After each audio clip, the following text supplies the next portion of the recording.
नमस्कार मेरे प्रिय साथियों, हायर एजुकेशन वर्ल्ड चैनल का बहुत-बहुत स्वागत है। मैं बिहार के उच्च शिक्षा संबंधित बिहार के असिस्टेंट प्रोफ़ेसर की बात करूँ, इससे पहले ब्रीफ़ में थोड़ा-सा इसकी डिस्क्रिप्शन आपको दे देता हूँ। डिस्क्रिप्शन ये है कि अभी असिस्टेंट प्रोफ़ेसर की नियुक्ति प्रक्रिया बिहार में माननीय न्यायालय की तरफ से स्टे लगा दिया गया था नियुक्ति प्रक्रिया पे, जिस वजह से ये नियुक्ति प्रक्रिया अभी अनवरत 2 वर्षों से रुकी हुई है। इसलिए आयोग इस पर अभी कोई अपना काम वगैरह नहीं कर रहा है। हाँ, स्क्रूटनी कर रहे हैं चूँकि माननीय न्यायालय की तरफ से पिछले 2 महीने पहले ही ये कहा गया था कि आप इंटरव्यू कंडक्ट नहीं कर सकते हैं, रिज़ल्ट प्रकाशित नहीं कर सकते हैं, लेकिन आप अपनी स्क्रूटनी वगैरह जारी रखें। तो बहुत सारे आप यहाँ पे देख पा रहे हैं 29 फरवरी, 19 जनवरी तो अलग-अलग समय-समय पे यहाँ पे कुछ न कुछ कोरिजेंडम या कोई न कोई नोटिस यहाँ पे अलग-अलग सब्जेक्ट रिलेटेड निकाला जाते रहा है। लेकिन हाँ, इंटरव्यू प्रोसेस की बात करें या फिर रिजल्ट प्रकाशन की बात करें, पूरी तरह से रोका गया है।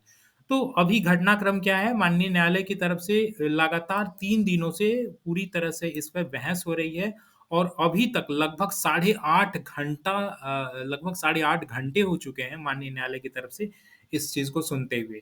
पहले दिन लगभग साढ़े 3 घंटा सुना गया, दूसरे दिन भी ठीक इसी तरह लगभग साढ़े 3 घंटे और आज भी लगभग 1 से डेढ़ घंटे मैटर को सुना गया। केस नंबर क्या है? आप देख पा रहे हैं 604/2023 ये माननीय हाई कोर्ट का ये जो आपको ऑनलाइन ये मैंने वेबसाइट खोल रखा है चूँकि जो वेबसाइट मूल रूप से हाई कोर्ट का बना हुआ है, वो अभी किसी टेक्निकल वजह से वो ओपन नहीं हो पा रहा है। तो देखिए ई कोर्ट की जो वेबसाइट है, उसपे आप देख पा रहे हैं 604/2023 इस केस में फिर से एक बार डेट दे दिया गया है 4th अप्रैल 2024 देखिए इसमें पिछले 3 दिनों से लगातार तारीख पे तारीख पड़ रही है और बहस भी हो रही है और सुना भी जा रहा है मसले को। मैंने कल के भी वीडियो में आपको बताया था चूँकि इस एलपीए में केवल यह अकेले मुद्दा नहीं है, इसके संग-संग लगभग 11 से 12 मैटर इंक्लूडेड हैं। जिसमें से लगभग 2-3 तो रीट हैं और बाकी लगभग 9 एलपीए हैं। देखिए रीट और एलपीए में थोड़ा-सा आपको बुनियादी अंतर बता देता हूँ ताकि चीज़ें और स्पष्ट हो जाएँ और इसके साथ ही साथ आज बहस में क्या हुआ, किन मुद्दों पे चर्चा हुई और पुनः से फिर क्यों 4th अप्रैल 2024 के लिए इसको आगे कंटिन्यू किया गया, नेक्स्ट हियरिंग की डेट दी गई है। देखिए, सबसे पहली बात तो एलपीए का तात्पर्य यह होता है लेटर पेटेंट अपील। मतलब जो पूर्व में कोई ऑर्डर आया हुआ है उसके खिलाफ उसके अगेंस्ट में ऊपर के बेंच में आप अपील करते हैं। तो पहले जो संजीव प्रकाश शर्मा सर द्वारा ऑर्डर दिया गया था माननीय जो जज साहब थे, तो उसी ऑर्डर को लेकर के लगभग अलग-अलग पॉइंट वाइज़ लगभग 9 एलपीए दायर किया गया था, ठीक है? और 2-3 रीट पिटीशन है। रीट पिटीशन एक्चुअली क्या होता है? रिट अभ्यर्थी का इसको ऐसे तो 5 प्रकार के रिट होते हैं अगर न्यायिक परिभाषा के तहत आएँ, लेकिन हम आपको बहुत सिटी के तहत बता रहे हैं ताकि एक सामान्य दर्शक की तरह आप इस चीज़ को समझ पाएँ, सामान्य व्यूअर के रूप में। तो देखिए रिट फर्स्ट लेवल के जो अभ्यर्थी अगर कोई केस वगैरह कर रहे हैं, किसी भी नियम को लेकर के, सरकार के किसी भी फैसले को लेकर के आप अगर उससे असंतुष्ट हैं, तो वो फर्स्ट लेवल के जो केस होते हैं उसको रिट कहा जाता है।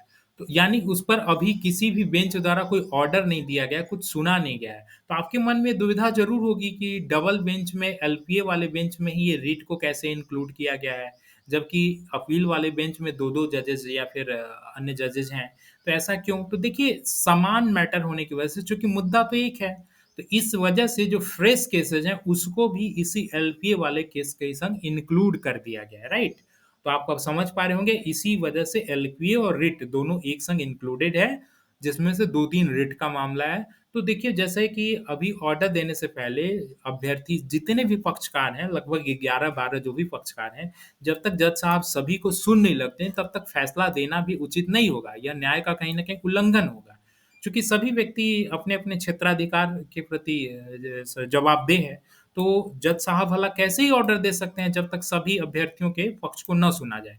मैंने आपको ऑलरेडी बताया कि 11 से 12 मैटर इंक्लूडेड हैं, तो लगातार 3 दिनों से बहस सुनी जा रही है। साढ़े 3 घंटा पहले दिन, दूसरे दिन लगभग साढ़े 3 घंटा और आज जो कि 1 अप्रैल 2024 1 अप्रैल को भी लगभग आपको इतने ही दिन सुना गया सॉरी आज तो 2 अप्रैल है, 1 अप्रैल को भी सुना गया और 2 अप्रैल आज भी मैटर को सुना गया है। और आज से थोड़ा कम सुना गया चूँकि लंच के बाद ही ये लिस्ट हो पाया था माननीय जज के सामने, बेंच के सामने, इसलिए आज थोड़ा कम सुना गया। तो कुल मिलाकर के लगभग साढ़े 8 घंटा मैटर को सुना जा चुका है। अभी तक हो क्या रहा था कि ठीक नेक्स्ट नेक्स्ट डेट दिया जा रहा था। तो ऐसा क्या है कि 2 अप्रैल के बाद सीधे 4 अप्रैल को डेट दिया गया है। एक्चुअली आप देख पा रहे हैं ये माननीय न्यायालय की तरफ से 3 अप्रैल को यहाँ पर honourable mister justice Arvind Shrivastava sir ये सेवानिवृत्त हो रहे हैं, तो इसीलिए एक फेयरवेल है, ओके? तो फेयरवेल होने की वजह से 3 तारीख को ये डेट नहीं दिया गया और 4th अप्रैल को अब सीधे डेट दिया गया है। और आपको पूरी संभावना है जितने भी अब चूँकि एलपीए के सारे मैटर को सुना जा चुका है और अब मात्र रीट वाला 1-2 मैटर है। आई थिंक 1 आध 2 मैटर और होगा। तो इसलिए अब बहुत ज़्यादा देर नहीं है और पूरी संभावना है कि जो 4 अप्रैल है देखिए मैं बहुत ज़्यादा अतिशयोक्ति या फिर किसी मुद्दे को आप अगर मेरे से बहुत पहले से जुड़े हुए हैं हायर एजुकेशन बोर्ड चैनल पे, तो आप चैनल के या फिर मेरे निजी तौर पे स्वभाव से अवगत हैं कि बहुत ज़्यादा बढ़-चढ़ के चीज़ों को यहाँ नहीं परोसा जाता है। जो फैक्ट है वही चीज़ें बताई जाती हैं। तो अभी जो मेरा मानना है, जो मुझे ऐसा प्रतीत होता है, 4th अप्रैल शायद इस मैटर की हियरिंग की आखिरी तिथि हो सकती है और 4th अप्रैल के बाद से संभवतः उम्मीद है कि ऑर्डर रिजर्व कर लिया जाए। चूँकि जब मैटर इतना लंबा-चौड़ा सुना गया है, साढ़े 8 से 9 घंटे मैटर को अभी तक सुना जा चुका है, वो भी लगातार।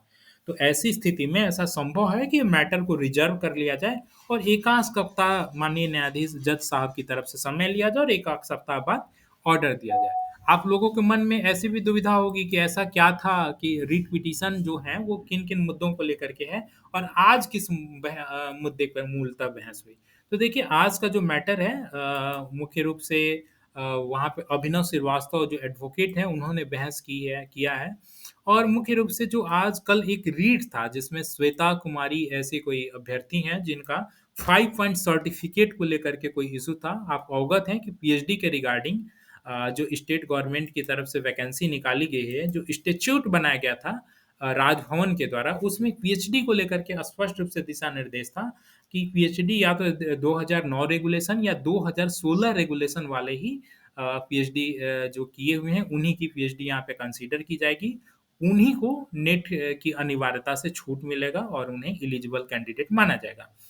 तो उसके लिए जो 5 पॉइंट सर्टिफिकेट की बात कही गई थी, किसके लिए? रेगुलेशन 2016 के लिए, जो 11 जुलाई 2009 से पहले ये देखिए ये गवर्नमेंट के तरफ से जो स्टैट्यूट बनाया गया था राजभवन की तरफ से, वो स्टैट्यूट आपके सामने अभी ये ओपन हुआ है। इसमें देखिए स्पष्ट रूप से कहा गया था कि 11 जुलाई 2009 से पहले जिन लोगों ने पीएचडी कर रखा है, मैं इसे आपकी सुविधा के लिए थोड़ा हाइलाइट कर देता हूँ ताकि आप इस चीज़ों को अच्छे से देख पाएँ।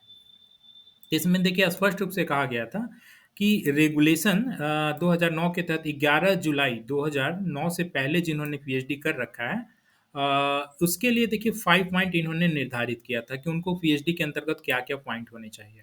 और बहुत सारे ऐसे अभ्यर्थियों को आप हायर एजुकेशन बोर्ड चैनल पे भी वीडियो के माध्यम से देखे होंगे, बहुत सारे अभ्यर्थियों को इनएलिजिबल किया गया है on the basis of 5 point PhD certificate. चूँकि उन्होंने 5 पॉइंट सर्टिफिकेट पीएचडी का नहीं लगा रखा था और कई लोगों ने बाद में अप्लाई सिग्नेचर करके दिया, उस चीज़ को स्वीकृत नहीं किया गया।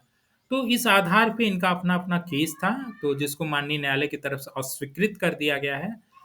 इसमें देखिए पीएचडी 5 पॉइंट में मूल रूप से क्या-क्या चीज़ें थी, तो पीएचडी जो अवॉर्डेड होनी चाहिए, वो रेगुलर मोड में होनी चाहिए, ना कि डिस्टेंस मोड में होनी चाहिए। एक चीज़ और ध्यान रखें, बहुत सारे अभ्यर्थी हायर एजुकेशन बोर्ड चैनल को अमूमन पूछा करते हैं कि क्या डिस्टेंस मोड से भी हम पीएचडी कर सकते हैं?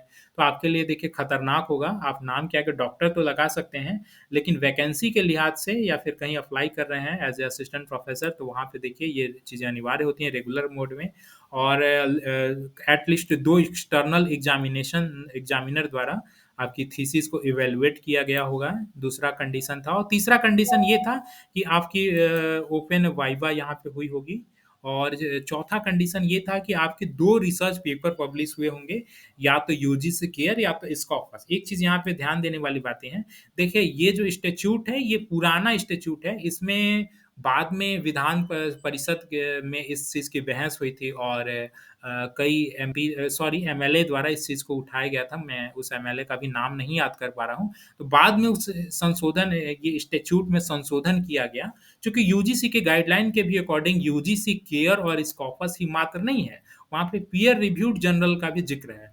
तो ये चीज़ तो आप स्पष्ट जान लें पहली बात कि यहाँ पे ऐसा नहीं है कि केवल केयर और स्कॉपस ही कंसीडर किया जाता है, चाहे कहीं भी हो। पीयर रिव्यूड भी कंसीडर किया जाता है, तो ये चूक थी, लेकिन बाद में इसे संशोधित कर लिया गया। तो 2 केयर में या तो स्कॉपस में या तो पीयर रिव्यूड में पब्लिश होना चाहिए, ये चौथा कंडीशन था। और पांचवा कंडीशन ये था कि आपके एटलीस्ट आपके टॉपिक रिलेटेड पीएचडी के 2 सेमिनार में पेपर पब्लिकेशन होने चाहिए, या तो यूजीसी स्पॉन्सर्ड सेमिनार हो, या आईसीएसएसआर द्वारा स्पॉन्सर्ड सेमिनार हो, सीएसआईआर द्वारा हो, और इसी तरह की सिमिलर एजेंसियों के द्वारा आपका सेमिनार कंडक्ट होना चाहिए। तो ये 5 कंडीशन थे। तो जो इस कंडीशन को फुलफिल नहीं कर रहा था, उनकी पीएचडी डिग्री मान्य नहीं की जा रही थी आयोग के द्वारा, या फिर अगर किन्होंने इस कंडीशन को फुलफिल भी किया है लेकिन वो सर्टिफिकेट 5 पॉइंट का नहीं लगाए थे, उसे भी अस्वीकार किया जा रहा था। कई अभ्यर्थी ऐसे थे कि बाद में उन्होंने वो सर्टिफिकेट भेजा, जब इस तरह के क्लेम आए तो उस चीज को आयोग के द्वारा स्वीकृत नहीं किया जा रहा था। क्यों? क्योंकि आपने जब फॉर्म अप्लाई हो रहा था उस समय वो चीजें आपने नहीं लगाई थी। तो इस चीज को लेकर के श्वेता जी का केस था, जिसे माननीय न्यायालय की तरफ से जहां तक प्राप्त सूचना है शायद उसे अस्वीकृत कर दिया गया। बाकी डिटेल ऑर्डर आएगा तो उसमें सभी चीजें स्पष्ट रहेंगी। चूंकि आप देख पा रहे हैं कि लगभग 11 से 12 मैटर इंक्लूडेड है, तो ऑर्डर भी बहुत लंबा चौड़ा और वृहद होने वाला है। तो इसलिए नो डाउट ऑर्डर को रिजर्व रख करके थोड़े दिनों बाद ही ऑर्डर दिया जाएगा। संभवतः 1 सप्ताह या 2 सप्ताह का भी समय में भी लग सकता है, चूंकि जिस तरह से मुद्दे की आप गंभीरता और इसके बहुत ज़्यादा विस्तृत क्षेत्र को देख करके ऐसा कहा जा सकता है।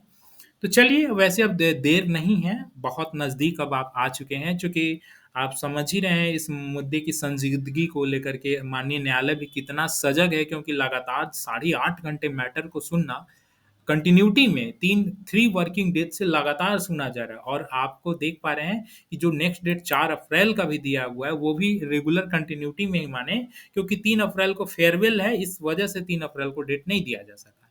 तो मुख्य रूप से यही आज के माननीय न्यायालय में बहस हुई। श्वेता कुमारी जी और भी 1-2 मैटर पे वहाँ पे बहस हुई, लेकिन मुख्य रूप से गंभीर रूप से इसी चीज़ को लेकर के वहाँ पे बहस हुई। और बाकी बहुत ज़्यादा कुछ डिटेल तो इन्फॉर्मेशन नहीं है। वैसे कोई डिटेल बहस और ज़्यादा कुछ हुई भी नहीं। तो आप चैनल पर आखिर तक बने रहें, इसके लिए आपका बहुत-बहुत धन्यवाद। हायर एजुकेशन वर्ल्ड चैनल से डायरेक्ट जुड़ सकते हैं आप ग्रुप के लिंक के माध्यम से। और आप पर्सनली भी चाहें तो मुझसे कांटेक्ट कर सकते हैं, ताकि आपको किसी भी प्रकार की उन शिक्षा संबंधित रिसर्च पेपर पब्लिकेशन, सेमिनार या फिर अन्य किसी तरह की आपको समस्या हो रही हो, तो आप मुझसे पर्सनली सहायता ले सकते हैं किसी भी गाइडेंस के रिगार्डिंग। चैनल पे आखिर तक बने रहें, इसके लिए आपका बहुत-बहुत धन्यवाद। ग्रुप के डिस्क्रिप्शन में और कमेंट बॉक्स में ग्रुप का लिंक है, आप उसके माध्यम से व्हाट्सएप ग्रुप में सीधे जुड़ सकते हैं। वीडियो पसंद आया करे तो लाइक भी कर दिया करें, कहीं न कहीं मेरा मोटिवेशन लेवल बना रहता है और आपको भी सूचनाएँ समय पे उपलब्ध हो पाती हैं। और वीडियो को अन्य तक शेयर भी कर दिया करें, ताकि अन्य तक भी सूचनाएँ पहुँचे, ओके? क्योंकि सूचना पाने का अधिकार सभी को है। आखिर तक बने रहें, इसके लिए बहुत-बहुत धन्यवाद। Thank you so much.